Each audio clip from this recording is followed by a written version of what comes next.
call. I have to ask you to put the guns away. You're the king of weapons, Jonah. Come on now. All right. We'll make an exception. All right. If you guys don't know who Chase is, you guys are about Chase is a low-key sniper. Where I feel like you're just flying just under the radar. You're doing your thing, but you're an absolute beast with the advanced markets. What are you at so far for the year? Just over two, roughly, Okay. pending 1.8 issued so far. Okay. What percentage of your business is annuities and advanced markets compared to life? 99%. Yep. Bum. So let's say I'm dumb, right? Explain an annuity to me. I don't know nothing about nothing. How would you explain it? Jonah, do you like losing money or do you like making money? I like making money. Okay. So if you can guarantee you'll never lose a dollar, and then you can participate in some of the upside, not all of it, but majority of it, would that be something you would be opposed to since you're nearing retirement and you need this money to last forever? I would not be opposed to that. No. Product that can fulfill on that dream, that benefit that you need to maintain your retirement is called an annuity. do you, do you say it's annuities? Do you refer to it as an annuity or what do you refer to it as? The reason I answered your question that way is because that's what I lead with. The annuity conversation never comes up until you get the real reason of why someone has their money where it's at. What are their plans for their money? Why are they using it there? Then the actual product that will satisfy their needs as like a benefit. The annuity will come up at the end. Obviously, when you're showing illustrations, you're showing products, you're like, okay, hey, I have an annuity. That's what it is. And they're like, well, I didn't think annuities acted like this. And you're like, exactly. That's why I didn't tell you. That's why I wanted to really understand you first. And they're like, well, no one's explained it like this before. So I want to say this one thing for your next question, Jonah, is that most of the people that I've run into that heard of annuities or say they're bad, they've heard of it from a Charles Schwab, Fidelity, Vanguard, or a big corporate fiduciary who has access to annuities, but most of those are going to be fixed annuities. So it's like a CD, Yep. guaranteed fixed rate for a set period of time, or they have variable annuities. So they have spectrum over here, risk, a lot of fees, a lot of growth, but you can lose your ass if the markets go down. Then on this side, you have very secure CD rates, guaranteed interest, never loses, stays at like 3%, Yes, 5%. maybe. In between, you have the fixed index annuity, and that's our bread and butter. And that's what people haven't heard of before. So when you say the word annuity, you're talking about all three. So it's better to lead with, what are you trying to do? You want to lose money? You want to make money? What is that? And then you talk to them about that. Then you say, okay, this is what an FIA is, fixed index account. Then you say fixed indexed annuity after.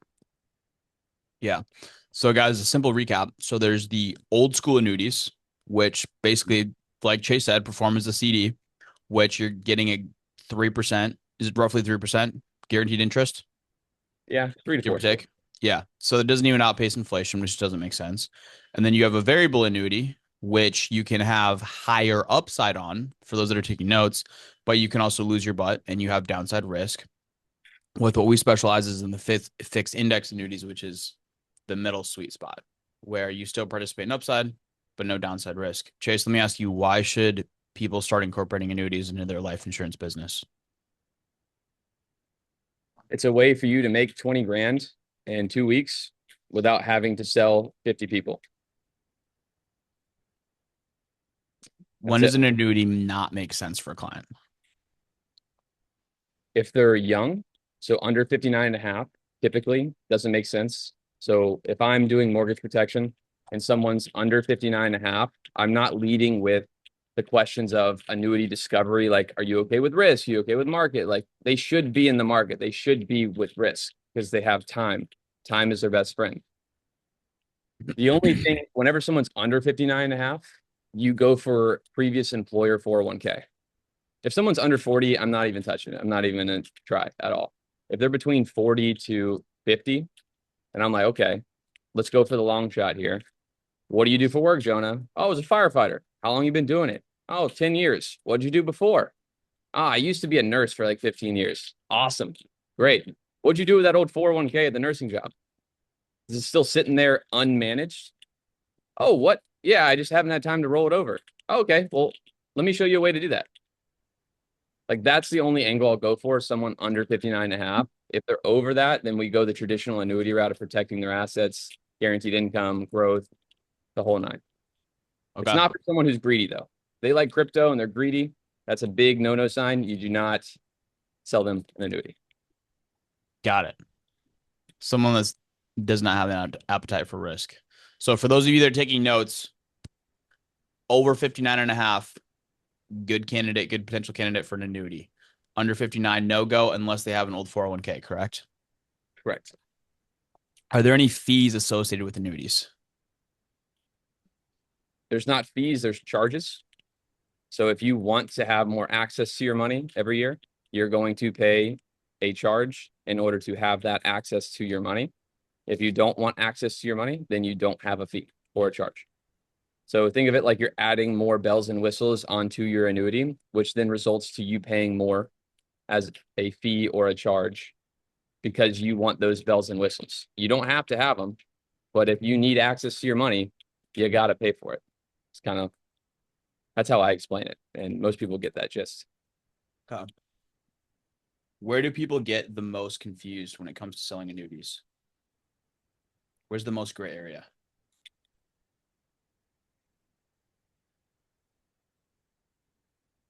I would say they try to solve the problem before they find, or they try to solve the solution. They try to present the solution before they find the problem. I would Yeah. say that's where most people confuse themselves. If they led with problem solving first, then you can solve it with an annuity if they like not everybody is an annuity prospect. Like I talk to probably 15 people a week, and maybe two out of those 15 are actually, or let's say 4 out of 15 are actually qualified. Two out of those 15 are going to do it. And the biggest thing that confuses people is that they try to pitch everybody an annuity, and when it doesn't work out for that 10 or 12, they're like, it's not a good product because those 5 people told them annuities suck. And they're like, oh, well, I don't have conviction now because this guy made me sound stupid because I stuttered on the phone call. It's like, no, it's like your job's not to not stutter. It's to actually solve the problem that someone has. So if you're asking problem solving questions that lead the result of an annuity, you'll be fine. The annuity sells itself. That's why we don't need a fiduciary license to do it. The annuity will sell itself. The carrier will sell itself. We don't have to do that. We're not our own private investment firm, wealth management firm. We don't have to sell our own track record of performance. The carriers do it for you. The hardest part is finding the problem and giving them a solution. That's what I would say. Got it. What about when it comes to all right, writing the products?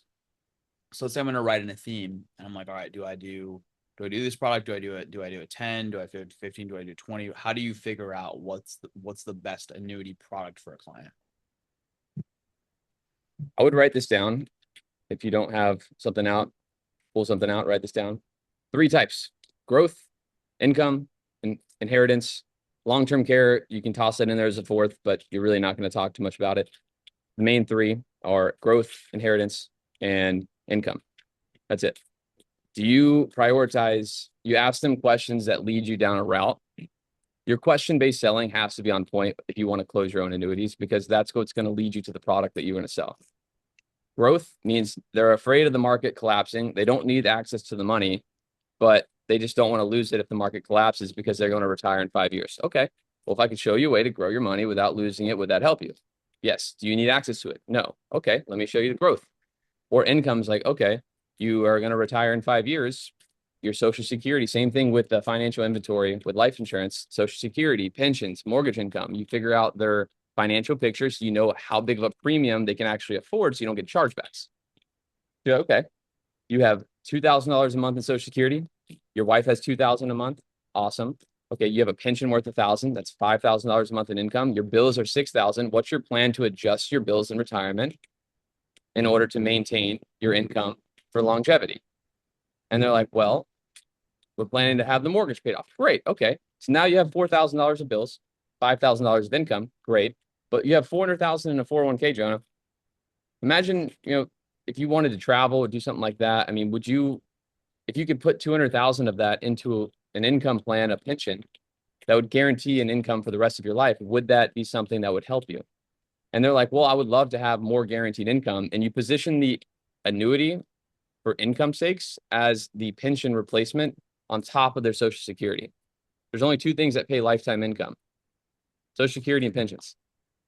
We're stacking on an additional pension to their existing lifetime income and really helping people decipher between taking withdrawals from a retirement account and taking lifetime income. You have to be able to understand the difference and explain that to the client so they can be like, wow, I've never thought about how Social Security pays me.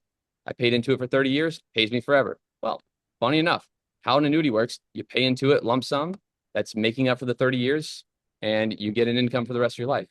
So that's how I lead to income. And then inheritance is like someone who has cash. I saw a question that was, what was it, 40-year-old? If they have a large amount of cash sitting in the bank and they're in their 40s. That's I'll answer that later, Rebecca. But let's say someone's 65 and they have 100,000 in the bank. They're very cautious. They don't want to invest. They don't want to lose money. They heard annuities suck. They're just sitting there on cash. Like, okay, this is the biggest miss of money too, because everyone's afraid to ask how much money do you have in your bank. You just got to ask it creatively. But if you find a guy who has, like a guy down in South Florida, I met him in person at a coffee shop, started talking to him. He said, what do you do? Well, I help people roll over money from their, I help people optimize their taxes for income, market risk prevention, and retirement income planning. He was like, oh, well, I have 150 grand in the bank account. What can I do with that? I was like, oh, is that for someone you want to leave behind to? Most of the time, it's either for rainy day expenses or they want to leave it behind to somebody. I'm like, oh, did you want to leave that behind or is that just emergency expenses? Oh, I just want to leave it behind. Okay. Well, if you want to leave it behind, what if I could show you a way to get a 50% bonus day one that would apply to your inheritance account? So then your family would get, I mean, you do the math, 100,000 times 50%, it's an extra $50,000. Would that help them? Yeah, man, I would love that. Does it have any risk? No, well, no, not at all. The only caveat is it pays out over 5 years instead of lump sum. You okay with that? Yeah, I don't want them to have all the money anyways. Cool. So then you lead the inheritance route for usually cash replacement, income for people who have an income either shortage, but they have a large lump sum of 401k money, IRA money. People get confused, Jonah, a lot about the 401ks, 403bs, TSPs, IRAs, traditional Roth IRA. The only thing you need to know, there's three types of money: Roth IRA, tax-free; non-qualified means it means that they've already paid taxes on it. They sold their house, they paid the government, sitting in a bank account, sitting in a brokerage account because they already paid the government. Non-qualified money. Qualified money is tax deferred money. It's a partnership with the IRS saying, hey, you don't pay us now, you pay us later. Qualified money. Every single number, 403, 501, whatever it is, they all fall under one of those three categories. All of them can be moved over if they're over 59 and a half. Doesn't matter what they have. Is it taxable? Is it non-taxable? Or have you already paid taxes on it? That's literally it. So if you're moving money over from a Roth that they haven't paid taxes on yet, and do you get that objection? Are people hesitant? They're like, like I'm gonna have X amount in taxes taken out. I don't want to roll it in, or is that not an issue? I think you just said if someone rolls over a Roth and they don't have, so all Roth money's already paid taxes, tax free. Or I'm So sorry, if it's yeah, no, if it's an account they haven't paid taxes on yet. So a Roth would be a bad example. so if it was like a IRA, a 401k, and they're like, I want to roll it over, do I have taxes? Is that so? Correct. Yeah. No, because there's a word called direct rollover, which means that if it goes from one account to another account of the same likelihood, of the same liking, so IRA to IRA, there's no taxes. Think of it this way: there's no tax penalty unless it hits your bank account. If it's going from Charles Schwab to Athene Annuity Company, there's no taxes on moving that 401k to Athene because you're doing a direct rollover from IRA to IRA. Really? Yeah. Oh It's wow. the same. So annuity is just the 401k and annuity. Think of that like the product type. The Yeah. tax qualification on top of it would be either qualified, non-qualified, or Roth. Qualified 401k, qualified annuity, same thing. Mm, The money can't come to you first. It's got to go to the annuity company directly. got it. Okay, Yeah. cool. Well, what are your top 5, 10 track words you use in your sales process? Sorry, the thunder just went off in the background. Can you ask that question again? No, you're good. And guys, everybody on this call should be taking notes because Chase is absolutely spinning sauce. So Chase, let me ask you, what are your top 5 to 10 track words that you use in your annuity process with clients? Selling, right? Like I'm closing Yes. the annuity myself. What do I do? Well, First let's start with let's actually first of all start with finding it for the people finding it and booking the appointment. Your top track words there on how to find the money. But then secondly, we'll transition into when you're actually selling it in the sales process. yeah. Can you, if you want to sell annuities, can you raise a hand on the Zoom just so I can see how many of you guys you can do it however way you want to. If you guys don't, you shouldn't be on the sim. Seems like a lot of people. Okay.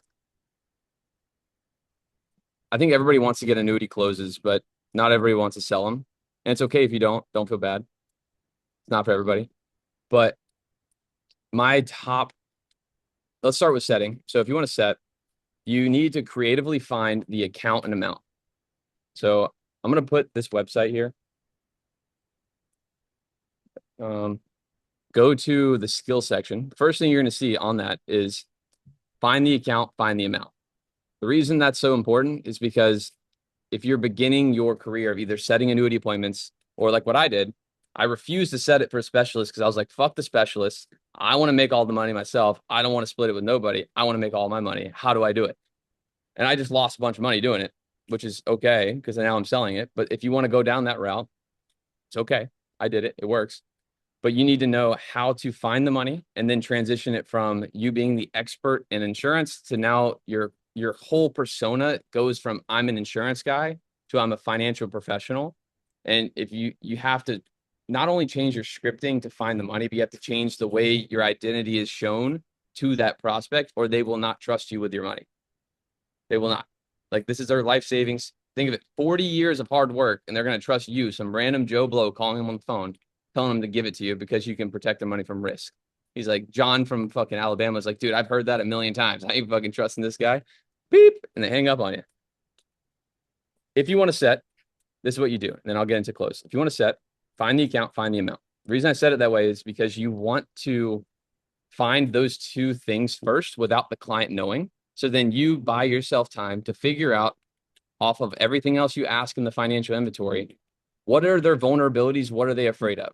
People will tell you. Maybe you're not hearing it because you're not aware of it, but they'll tell you, yeah, we bought the mortgage, but I'm afraid like, my wife not is going to have enough money to be able to pay off her home. Okay. What does that mean though? So it means that she needs something to pay off the home. Great. We can help them with mortgage protection. But what does that actually mean? Mortgage protection is money. We move money and annuities.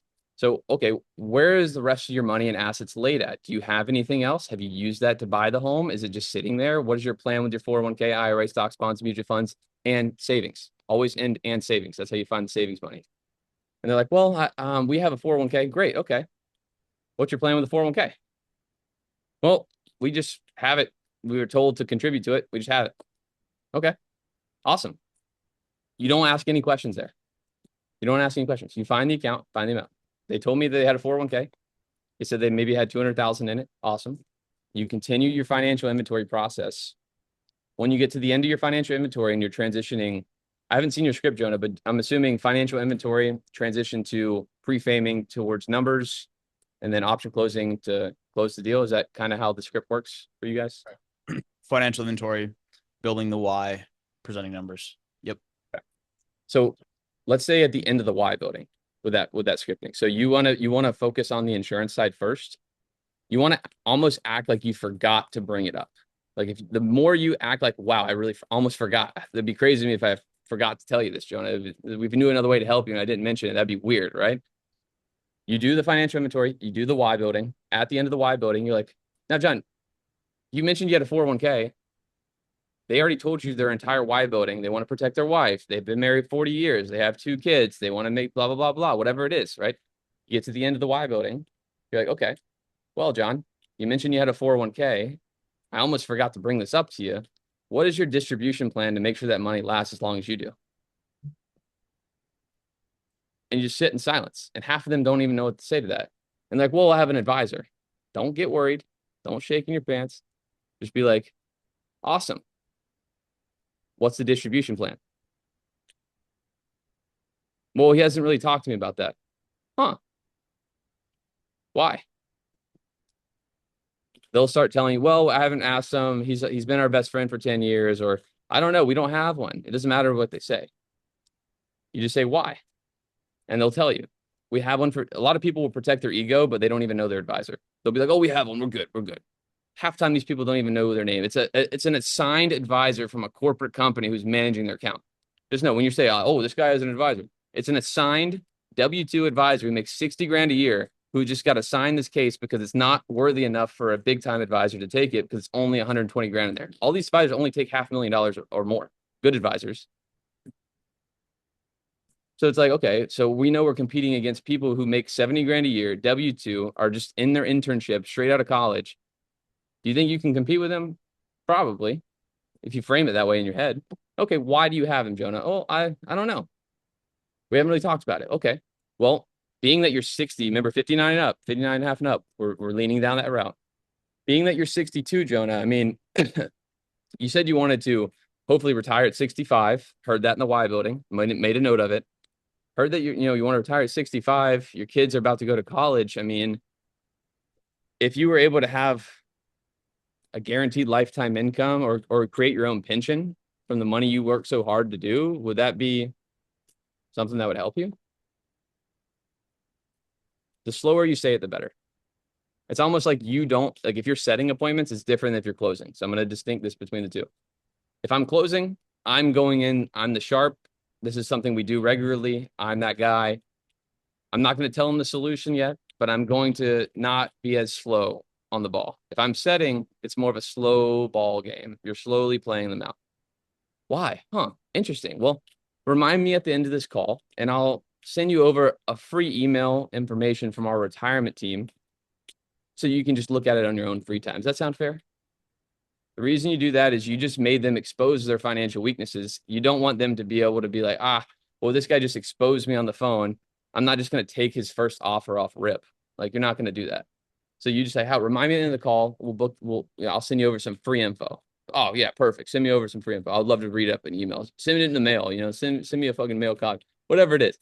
Then you get to the end of the call and you're like, hey, remember that we were talking about earlier, how you didn't want to, you didn't want to lose money. You want a guaranteed income, Jonah. You wanted to make sure your family is protected when you retire at 65. Well, my lead advisor, William, he has a time on his calendar tomorrow at 2 or 3. What works better for you? I'm going to introduce you to him. I would love to introduce you to him. I think you'd really get some good value from him. Let me introduce you to him. Okay. Now, when you said this is where good notes matter. Like, it doesn't need to be a perfectly teed up appointment. That's the job of the closer specialist, whatever you want to call us. You send me dog shit, I'll close it as long as they have money and they're qualified for it. But you need to find out how much money they have and where it's at. That's a non-negotiable. So at the end of it, you're like, okay, hey, let me introduce you to him 2 or 3 p.m. tomorrow. What works better? Now, you mentioned you had a 401k. What other assets do you have? Stocks, bonds, mutual funds, what else do you have? Awesome. Great. I'll put that in the notes so he'll call you tomorrow. Thank you. Thanks for your business. And you hang up.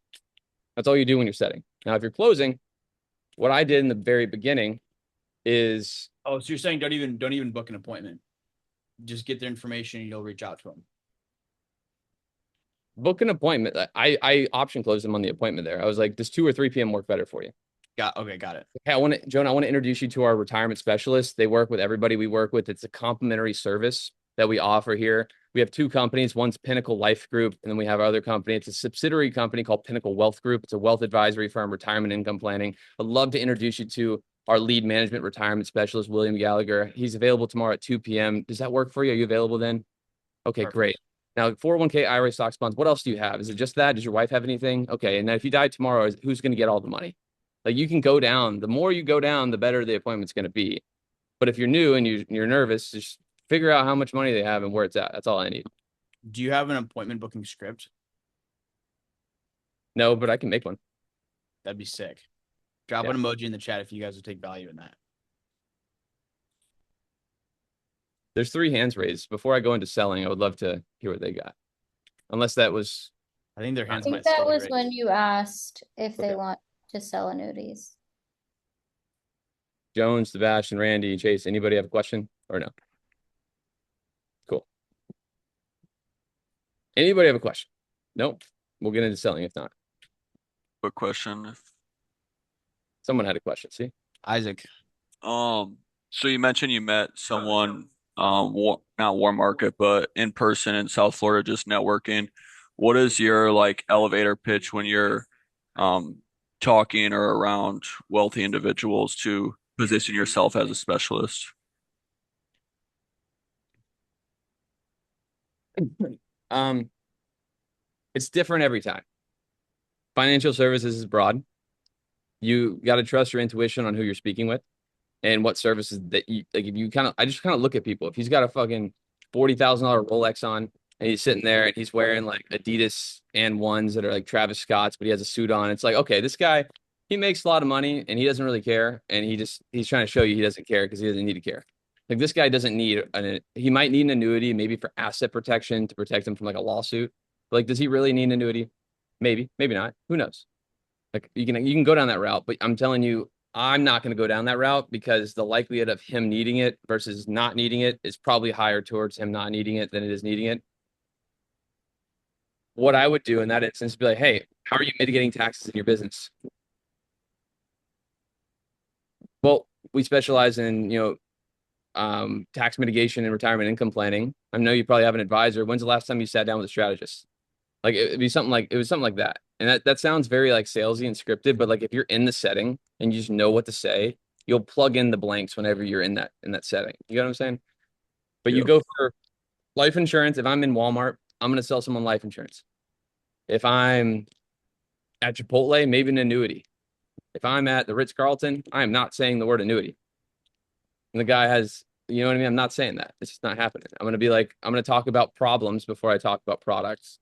So like when you're doing elevator pitches, I don't know if I'm directly answering your question. I hope this helps, but I'm like, there's a lot of solutions out there that we can do, not just on the annuity side. We can do business tax reduction through contributions to a defined benefit plan that they can reduce their taxes on, that they can also contribute to a retirement plan for. We can do business reduction on their FICA's payroll taxes. There's a lot of things we can do, which I don't want to confuse everybody on here with that stuff, but there's the more you go down and the more you sell annuities, the more rabbit holes you're going to go down because you're like, okay, this is sweet. I just got paid 20 grand, just sold my own annuity, and I got paid on the life insurance. What else can I sell people that also need my help? Then you're going to see all these other doors open up. So, like, just know the elevator pitch will change and evolve as you continue down deeper into the financial spectrum. But if I'm just selling an annuity to someone, Isaac, what I would say is I do retirement income planning. I help people make sure they don't outlive their money. What's your plan for that? Are you retired? And I would just be like, are you retired? Like what I said to this guy, he just asked me, he said, what do you do? I was literally in like, I was workout clothes. I was just like, I do retirement income planning. I just did a seminar at the Boca Raton Library. Did you come? I just assumed he was there. You know what I mean? I was like, did you come? He's like, no, I didn't come. He's like, what company are you with? I was like, oh, I'm one of the co-owners of the company. It's called Pinnacle Wealth Group. Bullshit or not, it doesn't matter. I built the website, so it's mine. We'll just put it that way. So, but yeah, Pinnacle Wealth Group. Yeah, I'm one of the co-owners of that. He said, "Oh, cool. What's your website? I'll send it to you." I was like, "Yeah. Well, what's your retirement income plan?" He's like trying to get some free info. I was like, well, "What's your retirement income?" Well, I was actually looking at some annuities. Oh, really? Okay. Well, I would love to show you some stuff. It went something like that. I don't remember verbatim what it went. It was something along that lines. Any other questions? Perfect. Thank you.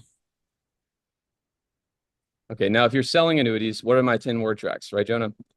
Yes. First thing, I set the annuity for myself, or let's say someone on your team takes annuity appointments. What is the first thing you're gonna do when they call? You're going, hey, my name's William Gallagher. I'm a retirement income planner. You can't say financial advisor, but you can say retirement advisor, retirement strategist, retirement income planner. Now you need the client to know what you do specifically. Because if not, they're going to loop you in as just a normal day financial advisor, the 70K Charles Schwab employee we were talking about earlier.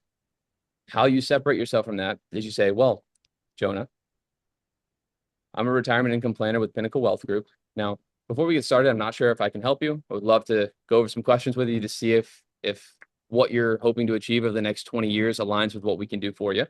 Now, before we get started, Jonah, do you know what retirement income planning means? Do you know what we do specifically? It's kind of No. like saying, do you know what a field medical underwriter is? Think of it that way. I'm an insurer and change it. Well, field medical underwriter, it's like 6, 7, whatever. But then you'd say something like, no, you don't know what that is. Awesome. Well, there's 3 stages of retirement, Jonah. You have accumulation, preservation, and distribution. What stage do you think you're in? And then We'll role play for a second. And me right now, or role play as me as a 65-year-old? 65-year-old. Yeah, we just hopped on a call. I talked to you. I sold you life insurance. Intro to the call. How do I get transition from intro to call? I brought up some annuity questions. How do I get into like the actual meat and cheese of like problem solution finding? I'm in the preservation stage. Okay, that's awesome. Well, where most of the retirees we work with, Jonah, where they find themselves struggling the most is that they were taught for the past 45 to 50 years to build, save, and preserve, right? Put your money in a 401k, let it sit there, grow it, don't touch it, let it be there, because one day we're going to retire and we're going to use this for the rest of our life. Now, Jonah, when's the last time a financial advisor has told you how the accumulation stage of your life is going to transition to the preservation, meaning we don't want to sacrifice growth for risk protection. We're not trying to put it into a bank account with no growth, but how do you hedge the loss because you can't afford it? And then distribution, how are we going to make it pay us for the rest of our life? When's the last time someone's talked to you about that? Guess they never have. So if you were, 25, Jonah, I would probably tell you, hey, kick rocks wouldn't work with you because I don't trade stocks. I'm not a Wall Street broker. But since you're in my demographic of age, and I know I sound young, Jonah, but one thing I specialize in is helping families transition from the accumulation stage to the preservation and distribution. How do we make sure the money you worked 40 years for will last the next 40 and then pay you for the next 40 years for your family too? So now I'm setting the identity of what I do versus what their preconceived notions of what they've heard in the past. This is what I do. So then now they're like, okay, we see where this guy's at. From there, I would hit a follow-up question. You don't want to ramble too much on that. You kind of just go into the next one. You're like, now, what's your distribution plan with your 401k for the 200,000 you had there, John? What's your distribution plan? I really didn't have one. I've just been letting it sit and accumulate. Really? Yeah, I haven't figured out what I want to do with it yet.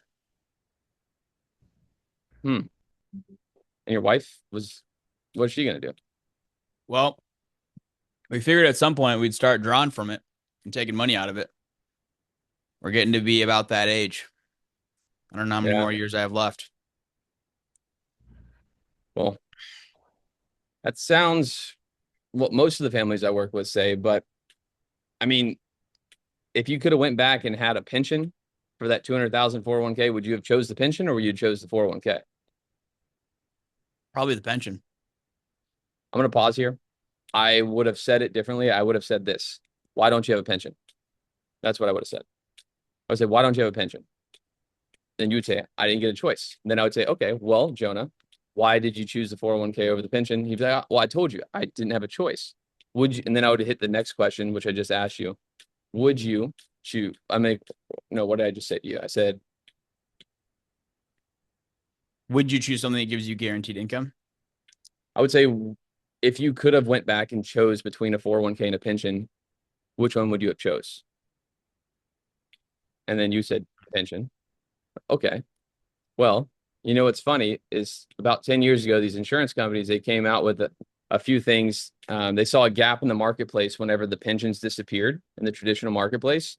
And they started to fill that gap by creating a self-funded pension plan. Has anybody ever told you about that before?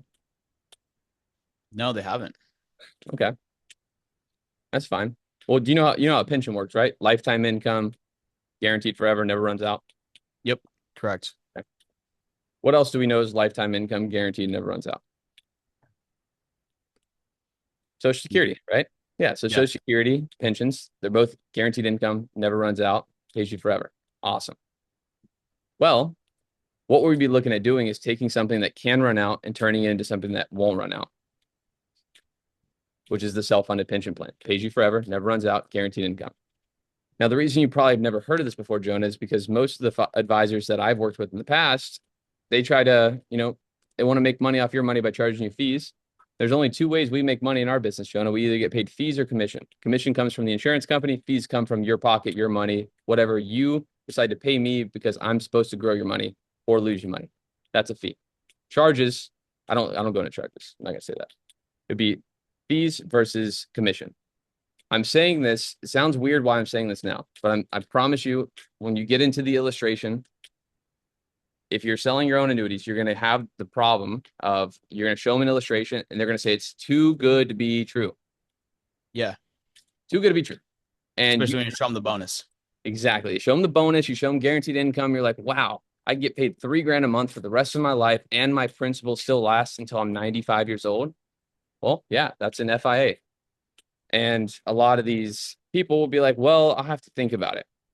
The only death of an annuity closer is if they send it to an advisor and you don't prepare them for the conversation that's going to come up with the advisor. Now, how you hedge that bet is you talk about these things before you get into the actual close. A lot of you said, what are my 10 lines to close an annuity? It's more about framing their mind in the way of what an annuity does, making sure that they're actually qualified for it. Do they need income that's guaranteed for life? Like if they actually had 200,000 in their 401k, Jonah, and they were taking $2,000 out a month and the market went down 20%, would they be messed up? Would they actually lose everything potentially? If so, am I doing them a service or disservice by not showing them something that would never run out? Right. So that's the way I frame it, is like I want to make sure that I'm morally obligated and morally feeling good that I'm putting them in a good situation, whether it be income, growth, or inheritance. That's the three things I'm looking for in my question-based selling. Once I find it, I love income, I go down that rabbit hole. We're going to go all the way down it. Then I'm going to pre-frame. Once I know this person's qualified, which usually in 5 to 10 minutes, you'll know if they need it or not, just by the way they're talking. Some of them will be like, well, yeah, we had an advisor. We just really love growth. I only want growth. I'm okay with risk. I only want growth. You can try. Sometimes it works to say, hey, do you have a portion? I'm going to pause for a second because this next part's really important. The biggest replacement for growth annuities is the bond or cash positions in someone's portfolio. If someone has $1 million portfolio and you're like, how do you sell a millionaire? You're not selling a millionaire. You're selling him that he already has risk prevention stuff in his portfolio. Let me show you a better way to grow the stuff that's risk adverse inside of your existing account that your advisor doesn't show you. That's genius. So I go for the bonds. I go for the stuff that they're already trying to prevent from risk. And if they don't believe me, I'll say pull up a statement. They're going to see it 30%. Usually it's the rule of 100. You're 60 years old, 60% of your assets are risk preventative. 40% of them are going to be risk adverse or risky, right? You're going to have risky money. That's the 40%. 60% of it's going to be preservation, preventing you from risk.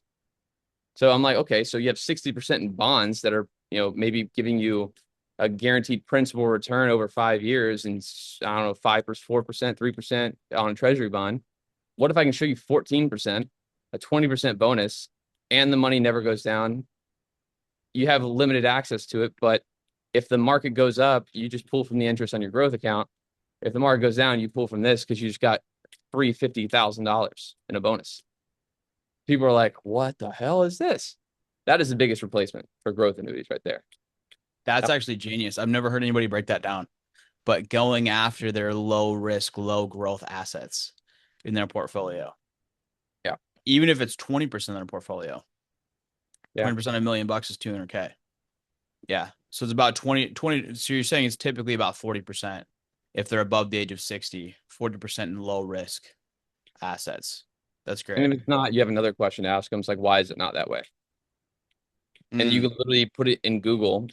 What I do is I stop selling at that point. I go to Google. Someone's like, why'd you choose Athene? I'm like, well, let me show you. Go to Google. I'm like, who sold the most fixed index annuities in 2025? It's like, well, Athene Annuity Life Company has sold the most since 2020 to 2025. I'm like, well, now you know why I chose them. What percentage of my assets at 65 should be protected from risk? Well, 40% roughly should be protected. Why is yours not? Is your advisor just Superman or what? And they're like, no. I'm like, okay. Well, I'm not trying to take his money. I know he's your best friend, but I mean,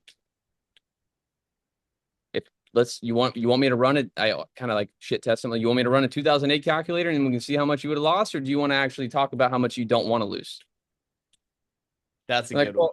And then it's like a lot of the annuity stuff, it's hard to say it's scripted about the questions you're asking because you're really just following growth, income, or inheritance. And you're continuing to ask more questions to uncover more problems that they do or don't have. And then you either eliminate the people who don't, and you pre-frame and close the ones that you do. You have to pre-frame, or they will not do it. Say that one more time for everybody to write down. Do you want to run a 2008 calculator to see how much you would have lost? Or Or do do you you want to want guarantee, to or do you want to choose how much you're not willing to lose? choose how much you're not willing to lose? That's good. Well, so let me ask you, somebody says, because going back to the stock portfolio question, and you've already answered this, but digging deeper into it, let's say, listen, Chase, like I'm 60, I still feel young. I'm still going to live another 30, 40 years. I can get a much higher return in the stock market. You can. And then it sounds, I'm not going to be, I'm going to say something back to you, Jonah, but just for a second. This is how, the reason I continuously only respond with one word answers is because the death of an annuity closer, you asked me earlier, is over explaining. Yes. Like, Yes. fuck that. You don't need to. Like, yes. And then now the actual real problem, real question that's behind the curtains that they're not willing to tell you, they don't like awkward silence. We live in it. We thrive in it because they're not used to it. We're used to it. Jonah, you said, okay, how much? Well, won't I get more in the stock market? Yeah. Just leave it Next? be. Yeah. Well, then you're either they will follow up with their actual problem or they'll be like, okay, that's what I thought. Half the time you do that, you'll be like, whoa, wow, I thought there was an objection there. It really wasn't. They just had a question and they just wanted to answer. But if I wanted to respond to a real objection, real problem, what will I get more growth in the stock market than I will in annuity? I pre-framed earlier, if you remember, where I was like, in the beginning of this call, you said, what is an annuity? How would I explain that to someone? What is an annuity? I would say an annuity is a product that will protect you from all risk in the market, guarantee that you get growth. The market goes up, you will never lose. If the market goes down. It's kind of like walking up a flight of stairs, but knowing you're never going to go backwards. Now, if you can go up the stairs at 10x speed, but then you're going to come back down 10x speed, do you prefer the one that's guaranteed you're going to keep going up and never have to go down the stairs again? Or do you want the one that goes up, down, up, down, up, down, up, down? What staircase do you think you want to go on in your retirement that you worked 40 years for? And then that's like the pre-frame that I would say to help prevent that. Like a lot of objections can be prevented.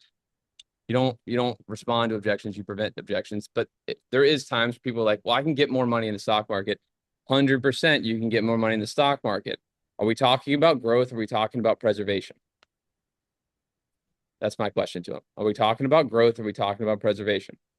And they'll be like, well, both. Okay. Well, is all of your portfolio in growth or is all of your portfolio in preservation? No. Okay. Well, what? And then it goes back into that. What percentage of your assets are you not willing to lose if the market went down tomorrow? What if I showed you a better way to grow the money that's inside of the portfolio that's already prevented from risk? And they're like, well, a lot of times if they don't have an advisor, they don't even know. And this objection is to come up. You get that objection from people who have a financial advisor, which this is a great question to ask them to show that you're not full of shit. Because they're like, well, I think he has like a 60-40 split. Okay, great. Well, and then you go down that whole thing we just talked about a second ago. Like that works a perfect tee up because now they're trying to change the conversation to growth compared to growth. And what they're really saying behind the curtain is they're saying that this looks too good to be true because you're showing me a return that was similar, if not better than what my advisor did the past 5 years. But you're showing me I have no risk. So now I'm just going to shit test you with every question I could think of because I don't want you to be right. That's what they're saying. And if you can battle that, you're battling his ego with your ego, which doesn't get you anywhere. Yeah. That's good. There's so many golden nuggets dropped on this call. I'm gonna have to go back and listen to this. This is solid. So going back to, I want to revisit the financial advisor topic. Okay. Let's say they didn't have a $60,000 a year shit financial advisor advice to them. Let's say it's somebody that, they respect, high level advisor they've been working for the past, they've been working with for the past 10, 20, 30 years, whatever. How do you handle, all right, this all sounds great, Chase, but I got to talk to him. Say what he says.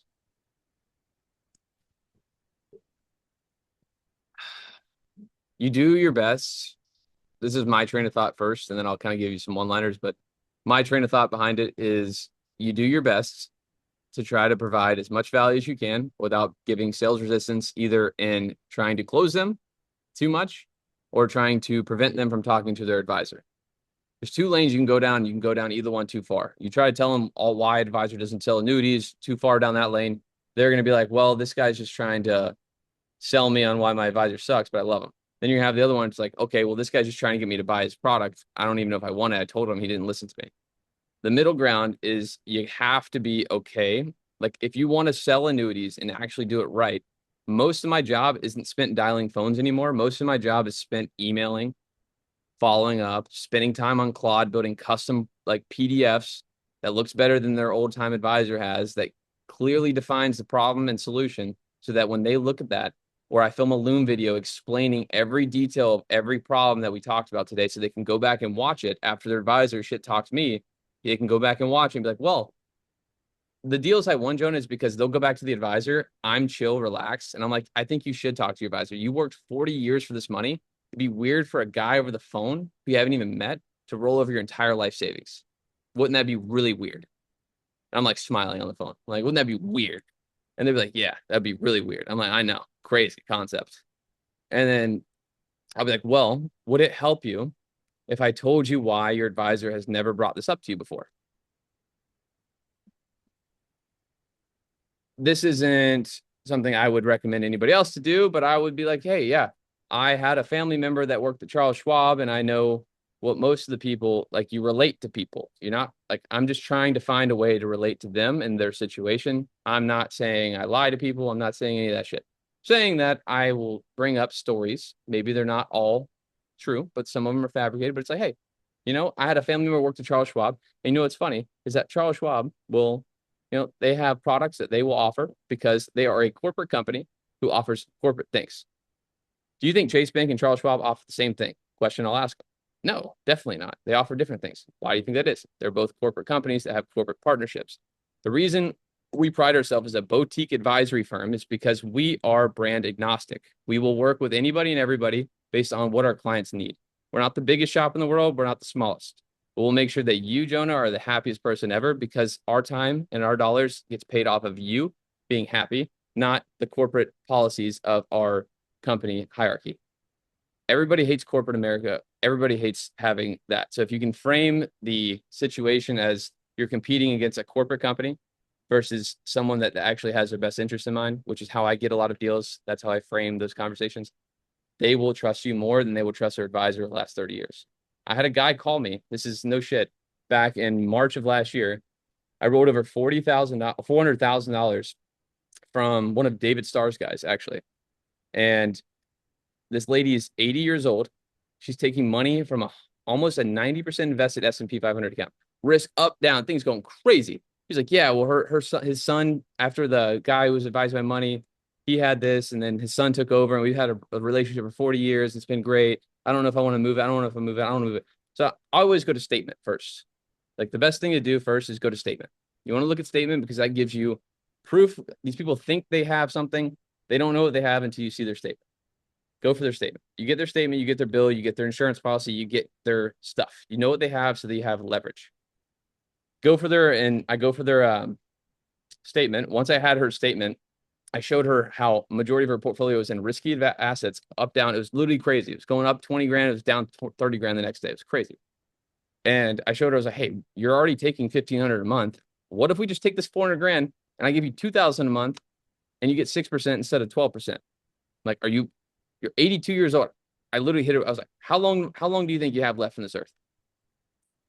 And I was like, I'm not afraid to say that. I was like, how long do you think you have? Well, I probably have like 10 years. Okay.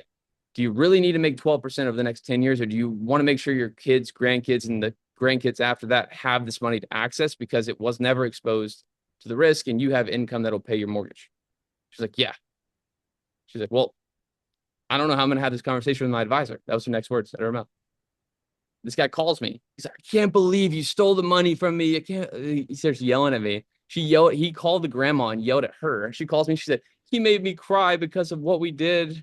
And he's like, I don't know if I'm making the right decision. I just kept reassuring her. Now she's like my best friend. She lives in Orlando. She's awesome.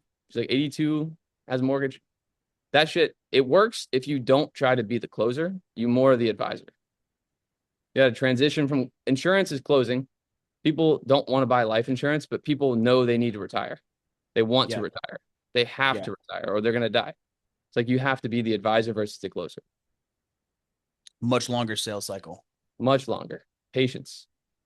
That's I when like that. setting pays you more. If you want to focus on selling if you want to focus on selling life insurance because it's your bag, you're making money, do it. Do it. I'll follow up. Send them to me. I'll follow up. That's what I do. If you want to do it yourself, do it. But just know that's the hurdle. That's the hard part is the follow up, the fucking repetition, emails. That's the game you're playing. I don't dial as much phones as I used to, but I have a lot more annoying emails that come in all the time that I have to respond to. And it's always back and forth stuff. And you don't ever have a phone call all the time. You know, it sucks. But they pay good, pay really well. So Solid. What's the best place to find annuities? mortgage protection. Boom. Mortgage leads. Yeah. Cool.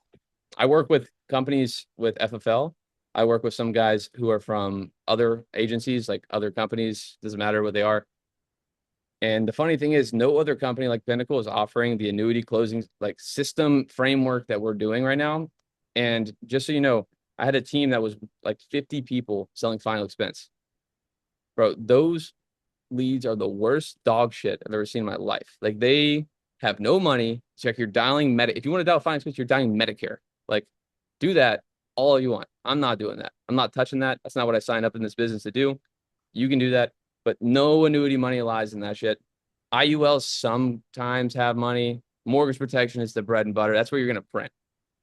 Because only if you know how to upsell too. You train agents, you make more money, retention's higher, plus you can sell annuities in it. Like it's a win fucking win in my book. Chase, this was a phenomenal call. This got me fired up. I'm about to go rip through my book and find some annuities here because it's too good of an opportunity not to. So this is huge. Lastly, in closing, if they agents that want help and want to learn how to close them, help you close their first few, how can they book a call with you? Website. You can go to setmoreannuities.com and it has the setting link. You can create an account. If that doesn't work, that bookmark. Did you have to pay a lot of money for that?